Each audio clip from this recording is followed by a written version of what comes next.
This tragedy isn't something that you can just put easy and clean labels on. It's a very complex story. I just had a 12-year-old boy show up here at my front door. He's got duct taped around each ankle. He's obviously covered in wounds. Ms. Franke, how do you plead to count 1, child abuse, Guilty. to count 3, child abuse? With my deepest regret and sorrow for my family and my children. Guilty.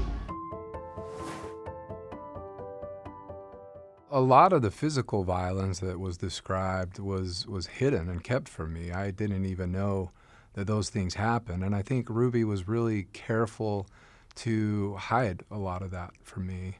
As far as the things like sleeping on a beanbag, removing Chad from sports teams and things, all of those directives came from Jodi, the licensed mental health counselor. I definitely voiced my opposition and concern, and it was always flipped back onto me of saying, well, you know, this is why your children are disobedient. This is why you're having problems with your children, because you just enable them all the time.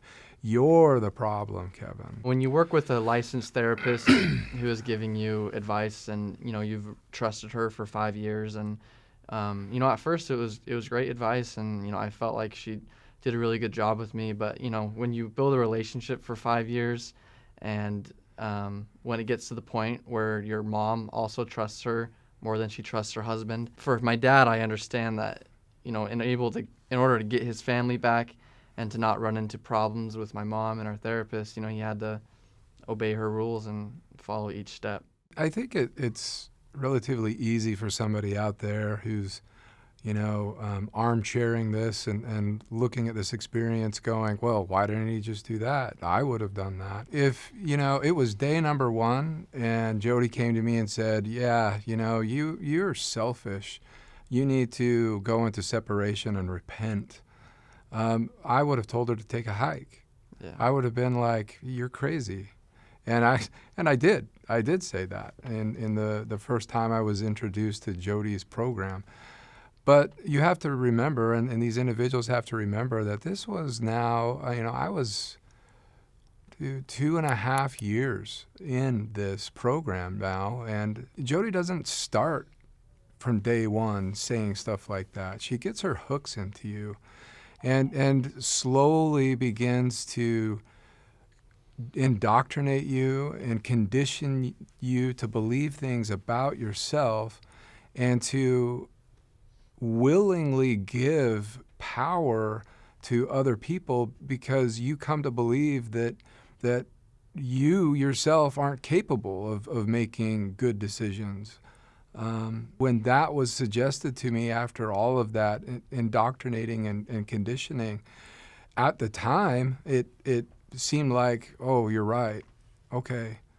But, you know, again, I understand for somebody who wasn't in it, that it would seem strange. There was that coercion and flipping it back onto me, the gaslighting, that I was like, okay, well, maybe I am wrong. Maybe this is the right way to parent.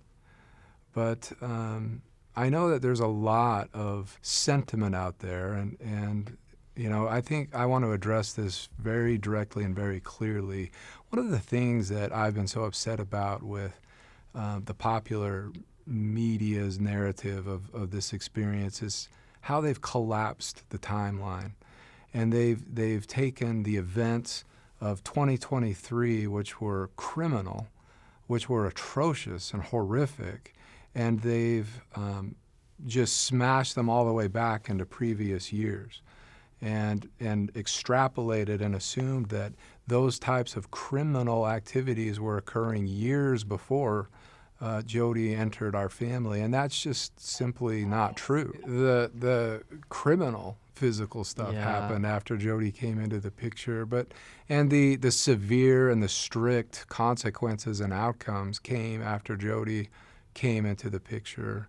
Ruby herself, though, was throughout our marriage, she took a very strict stance when it came to parenting. Yeah. And I think she learned a lot of that from her own parents and her own family. The rules, the boundaries of the separation were completely defined by my former wife, Ruby, and by Jodi. What made it difficult was, they could cross the boundary anytime they wanted to, and that was okay. That was, quote unquote, in truth. But if I were to seek, even attempt to cross that boundary, that was an evidence that I was being selfish, that I was unsafe, and that likely my marriage would have ended. Well, Ruby had a few communications with me. I don't recall anymore the exact number of times, but it was always around logistics. Some neighbors and things and early on in the separation would reach out when they started to realize, like, whoa, like, what are you doing? As I'm sure Chad can share his perspective as well, we were both really indoctrinated that we needed complete isolation in order to heal, and that if we were interacting with anybody that was contrary to the messaging that Jodi, the other men in Connections, and Ruby wanted us to accept and ingest, then we were being selfish. I was also required to move out of the house and never contact my siblings, never go back home. So it's funny because a couple people did reach out. A neighbor saw me riding my bike to school and to work, and she felt so bad because she realized I was a minor. I was 17, out living on my own, and so she offered to buy me a car, and I really wanted to take that up, but Jodi, who's my therapist and I trusted and loved, at that point, she wanted me to live a very physical, straining and mental straining life while I was out there. That was her mindset when it came to repentance and changing, is put yourself through as much pain as possible. So, that was a really hard year, physically and emotionally, not being able to have any family for that long and no contact at all. And that right there, what Chad just expressed, is the common theme in these separations that Jodi recommends and that she would tell us to do as her treatment. She insisted that we subject ourselves to pain and discomfort, and in pain and discomfort would be what would change us, what would make us stronger. This documentary is an excellent project that will give people a much closer view of the real story. But even the documentary can only cover so much in 3 episodes. There's much more that I hope to share in the future, and help people understand about this experience. A lot of people will look at me and say, how could he ever do that? I would never do that. But, for those who respectfully ask me about that and say, how could you? My response to that is, well, who do you love more than anybody? And sometimes it's a child, sometimes it's a spouse, they say. And I say, well, what would happen if that individual that you love more than anybody started to go a different way and was inviting you and encouraging you? Would you just easily be able to let them go, easily be able to say, you're out of my life, goodbye? And that really gets people thinking. And so, I want people to really think about that. Another thing that I hope people think about after watching this is the role that social media and the internet plays in our lives today, and how it really fanned the flames of this story and spread it like wildfire, the truths and the falsities of it. The dangers that can come when you place yourself or your family or your children into the public spotlight on social media. There's a lot of incentives out there today to do that, but I hope that people really stop and recognize, is this really what's best for my kids? Not just financially, but emotionally and psychologically. the things that you see that are concerning in the documentary, such as the sternness, the yelling at the kids to get them to comply, and the filming and those kinds of things. I think a lot of people that aren't familiar with family content creation would look at that and go, that's horrible. That's abusive. And it is abusive. But what I want people to understand is that was not unique to our family.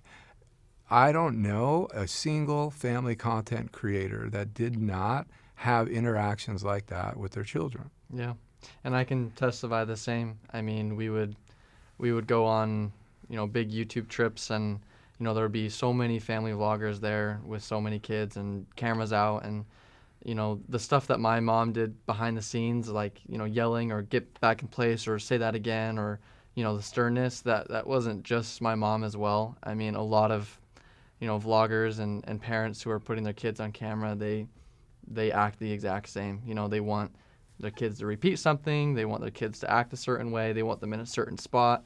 And, since they're their kids, they can be a little more stern and raise their voice. So those behind the scenes that everyone is seeing, that kind of scares them, it's not uncommon. Fake being happy. Okay?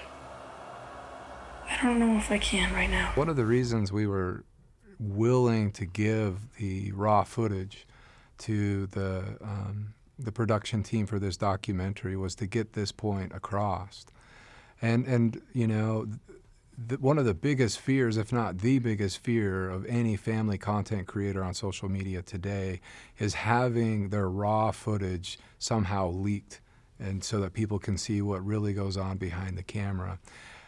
These individuals are wanting everyone to believe that their content is uplifting and wholesome and pure, and sure, the final product appears that way, but the making of the sausage, it's ugly. I definitely hate the things she did, and I feel like I'm also a very lighthearted person in a sense where I would never wish someone to have a bad life, or what I really hope is that from here she becomes a better person, and that she works on that and she truly tries to change. I have no contact with her right now, and I don't plan to anytime soon, but then again, she's still blood. She's still my mom, and maybe down the road eventually I'll have like a conversation with her, and maybe eventually have a relationship where we can just talk. But when it comes to her actually being a mom and then eventually a grandma, I don't think I'll ever have that kind of close relationship again. It's hard, of course, but I mean, when I go home, I feel like, no one's missing. I don't really feel like I wish mom was here. I don't really have those feelings really at all. It doesn't feel wrong not having her in my home, and that's okay. So I feel like I'm in a good spot, even though she's not here. The last letter that I received from her from prison was maybe in March or April of last year, and then I requested the Department of Corrections to ask her to stop writing me. I didn't want to hear anymore. I didn't like what she was saying, and I'm not going to share that. That's between her and me, but it just didn't feel right, and it didn't feel good, and I'm very angry. I'm still very angry, and I need space, and I need time. So I don't know, but I can't imagine being in prison is enjoyable or easy. So I really can't comment beyond that. Point is that she's where she's at, and she's going to be there for a long time. And I genuinely hope that she gets the help that she needs, and isn't just, abandoned in some hole, because I really believe that she was damaged severely by swallowing the teachings that Jodi just was serving up for her. Do I still feel hurt and pain and grief and sadness and sorrow when I think about what we had and what was lost? Yeah. Do I miss those happy moments and, years and years of good memories. I do. And I'm not ashamed to say that, after being married over 20 years to that woman, I truly did and still do love her. But that doesn't excuse what she did, and it doesn't excuse how she hurt our children and how she hurt me. And there's some things that there's some bridges that you just can't cross and then cross back. She burned the bridges. As of today, I'm still working through the divorce. We're trying to reach a settlement. It's been a long process, well over a year, but it's ongoing. I'm still technically married, and so I'm holding off until the divorce is finalized. But I'm grateful for some friendships that I have, and I've gotten a lot of support from some friendships that I have. And when the time's right, that's something I think that I'll look forward to pursuing. As a family, we're progressing and healing. I moved in with him like a month or two right after the arrest, and that was suggested by a couple close friends because we were separate for so long. So they thought it would be good if we reconnected by just living together again. And eventually it felt like we were roommates.